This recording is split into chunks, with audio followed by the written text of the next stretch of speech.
Welcome to the Tyler's Place podcast, the official podcast of the Scottish Rite of Freemasonry, Southern Jurisdiction, Mother Supreme Council of the World. I am your host, Matt Bowers, 32nd degree Scottish Rite Mason, and you could somewhat draw a parallel between the Gaming Society and Freemasonry and Brother Joe Kramer, past master of Corinthian Lodge number 93 in Towson, Maryland, and currently under the title of Thought Leader for the Operative Gaming Society. What is the Operative Gaming Society?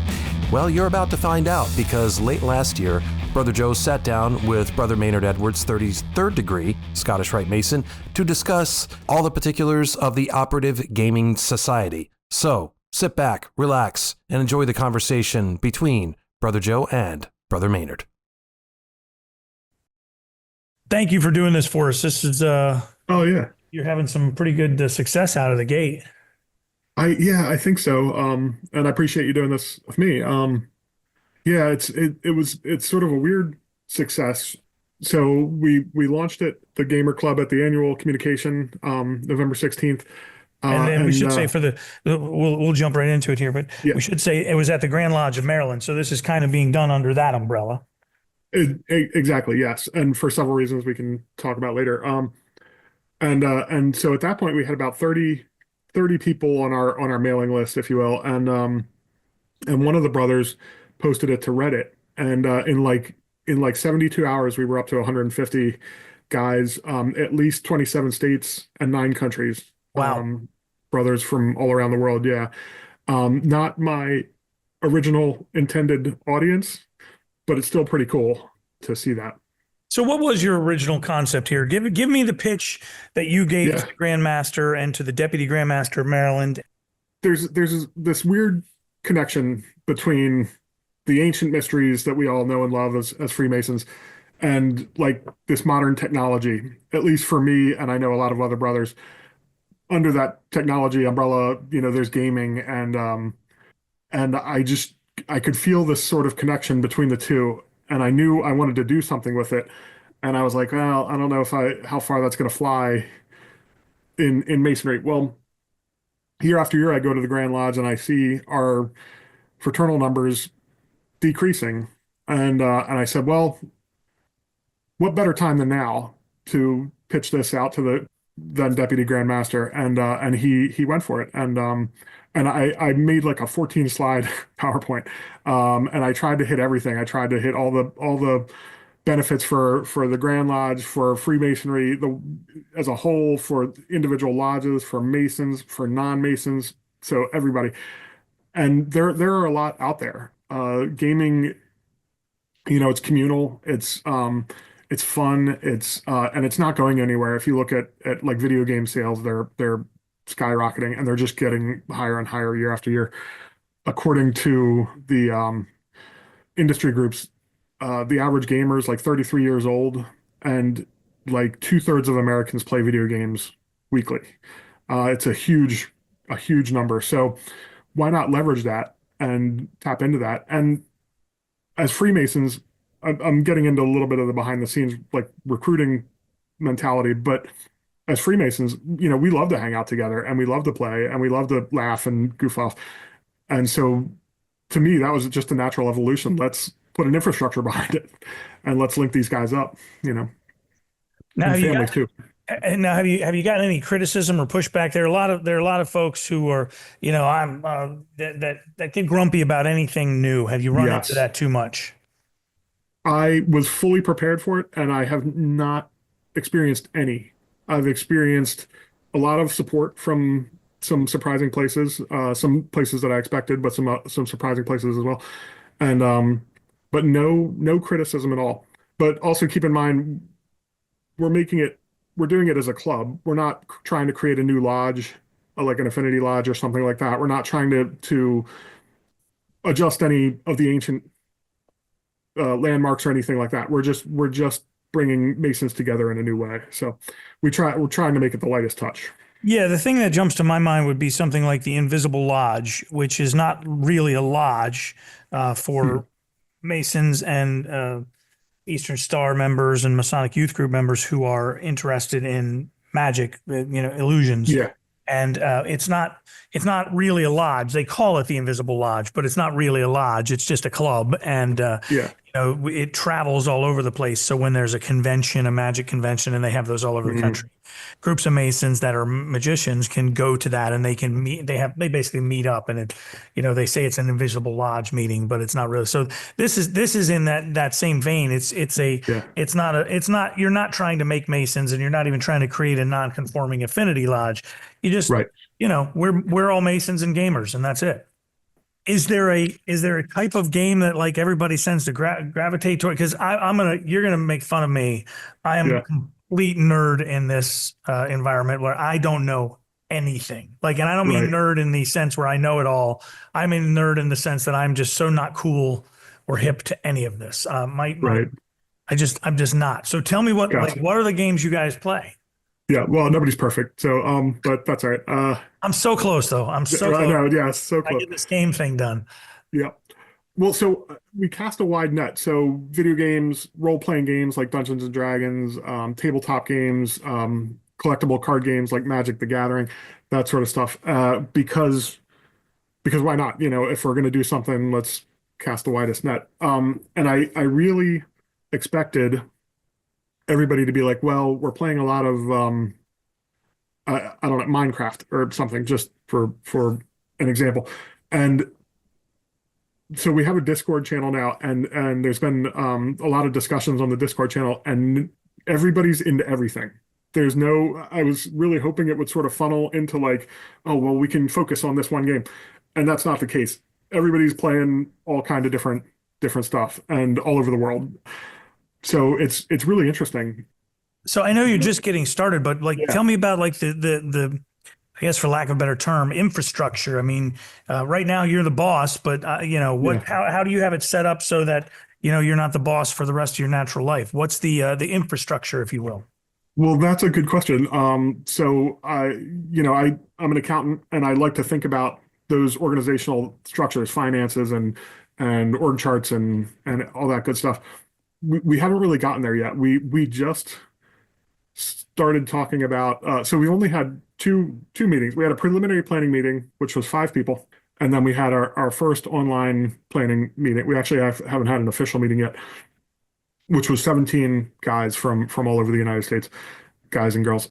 So I don't know. Like right now, the infrastructure is essentially a Discord chat room, and I really thought, oh, we would want to like meet. Do we meet in person? Where are we going to meet? And are we going to stream it and stuff like that? So right now, all we know is that yes, we need to stream it because we have members from all over the world and all over the state too.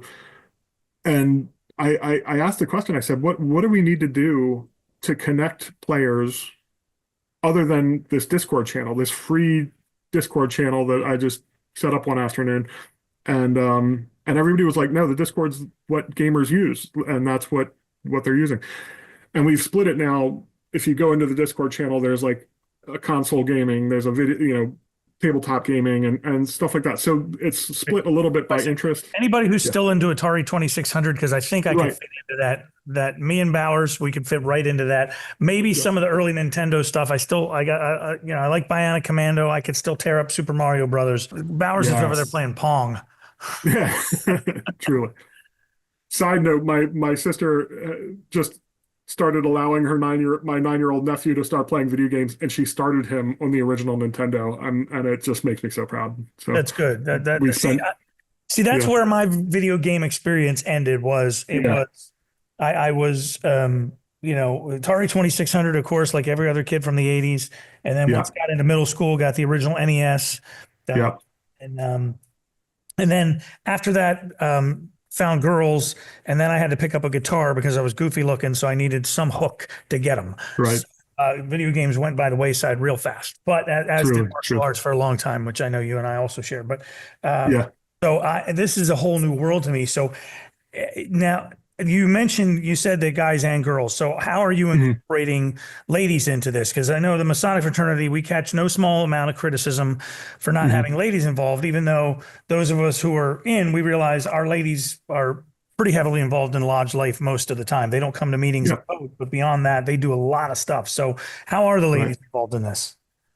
Well, so the door is open to everybody. So one of the few things that we know about the infrastructure right now is that we're to lead, to be an officer, you would need to be a card carrying member of the Masonic fraternity, an adult card carrying member, which could be women through the Eastern Star or other organizations.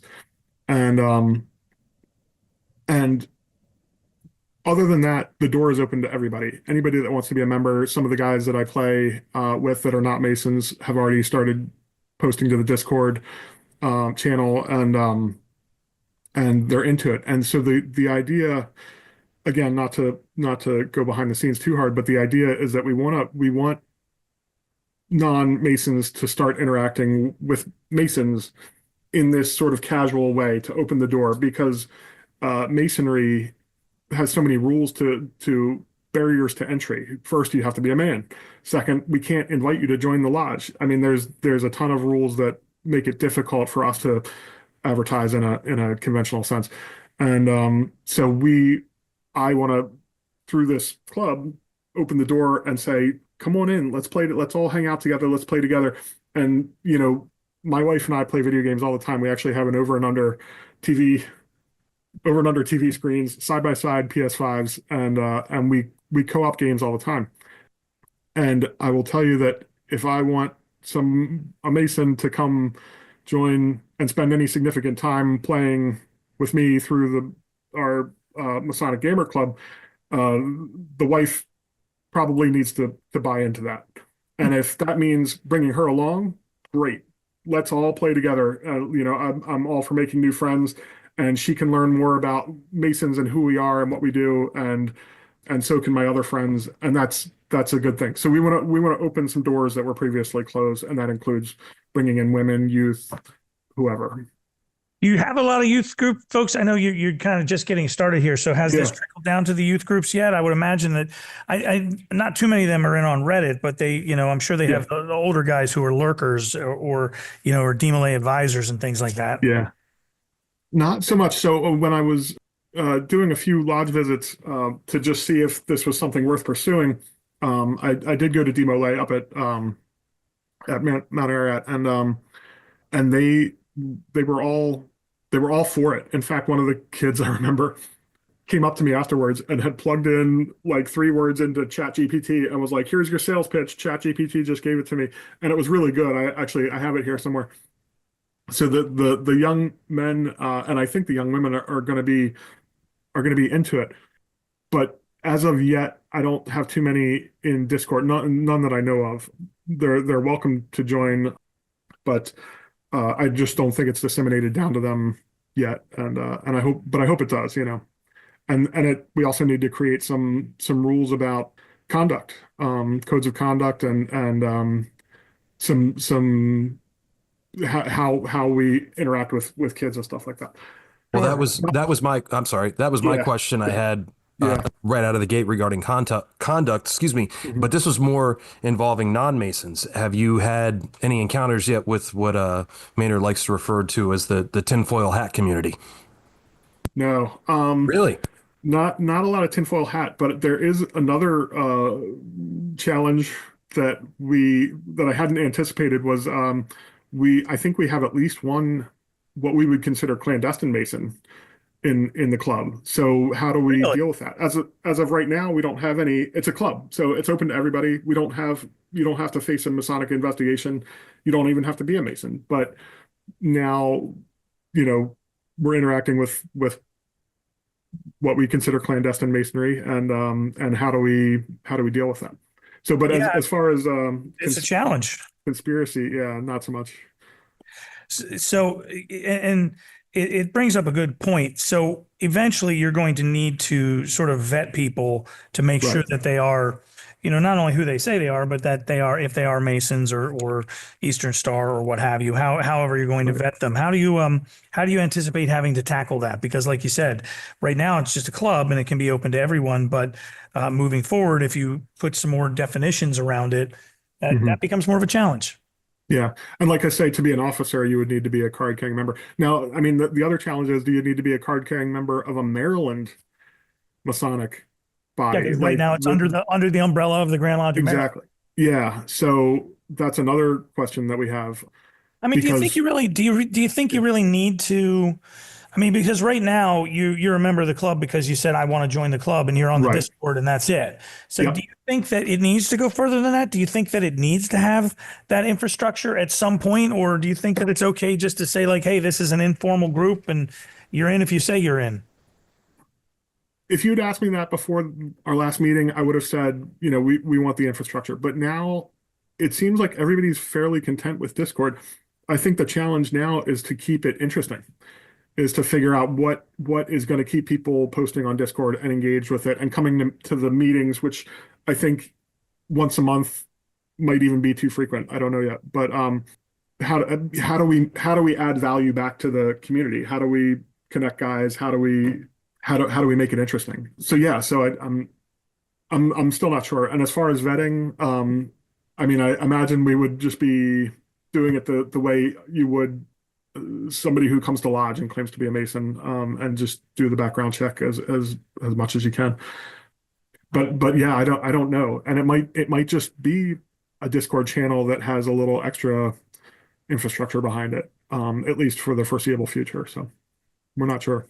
So yeah, and I guess that's the next logical step. I mean, do you think that, other Grand Lodges will launch similar things, or maybe do affinity lodges based on the out of the gate success you've had? Or I mean, where would you, if we roll the clock forward a year, what would you like to Yeah. see?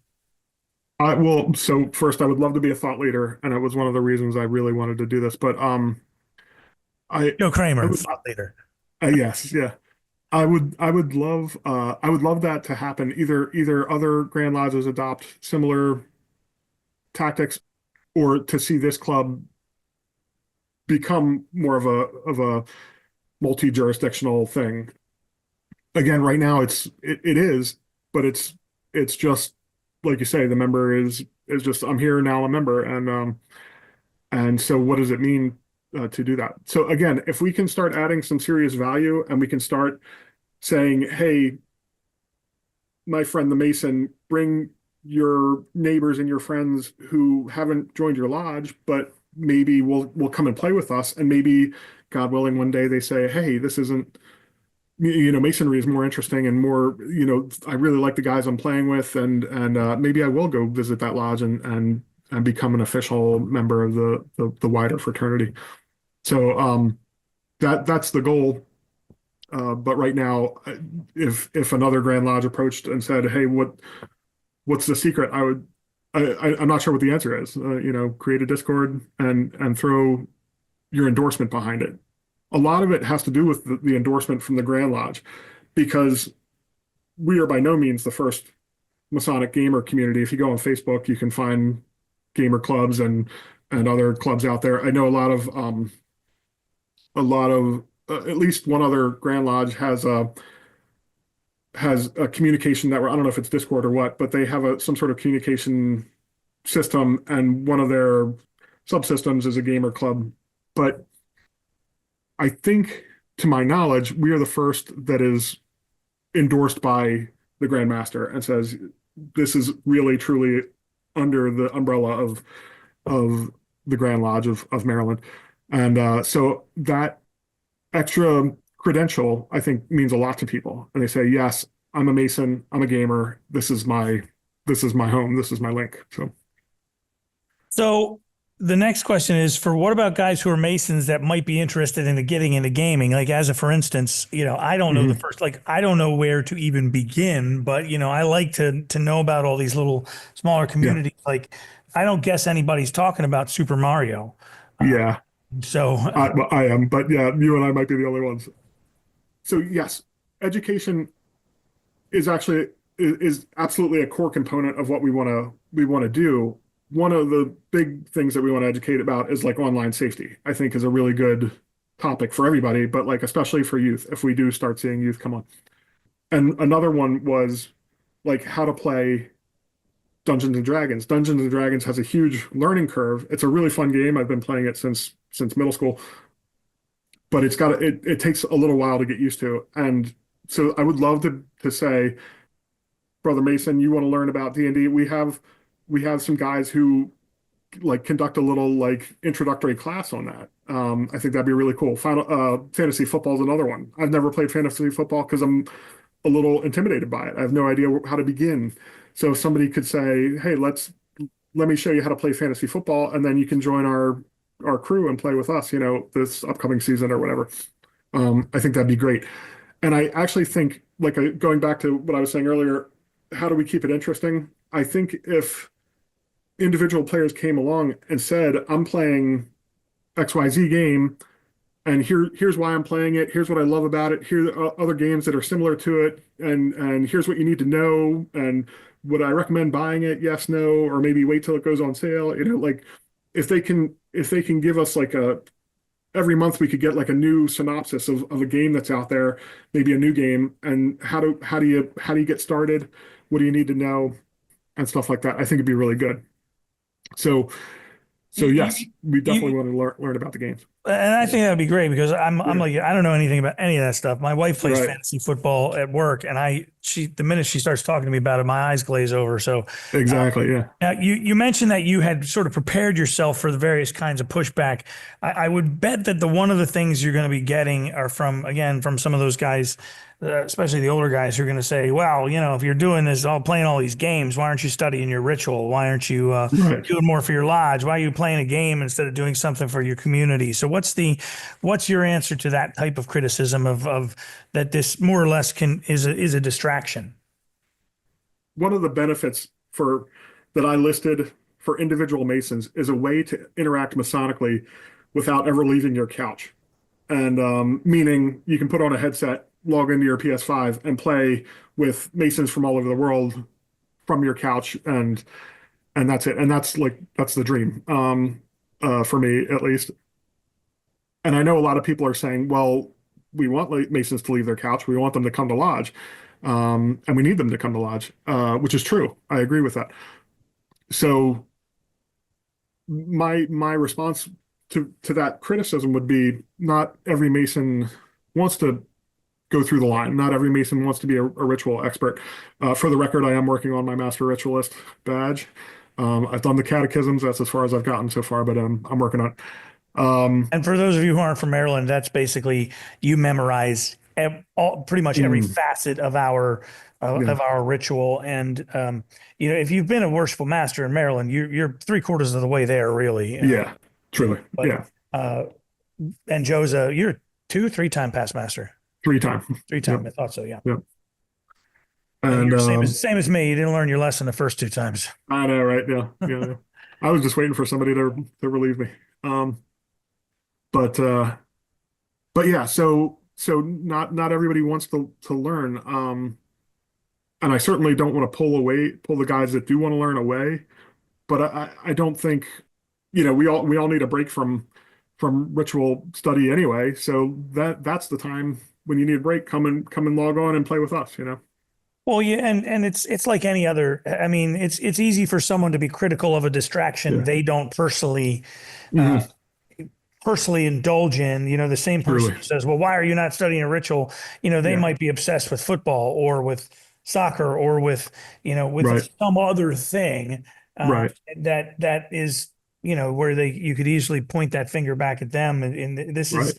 I think anytime that people want to get together and have a shared experience and have that common thread of masonry between them, I think it's a great thing. It's a good Yeah. chance to get to know more people. And it's like you mentioned earlier, at some point there's going to be a guy who's not a Mason who is exposed to your gaming club and is going to say, "Why? Well, all these guys are Masons. I wonder what that's about."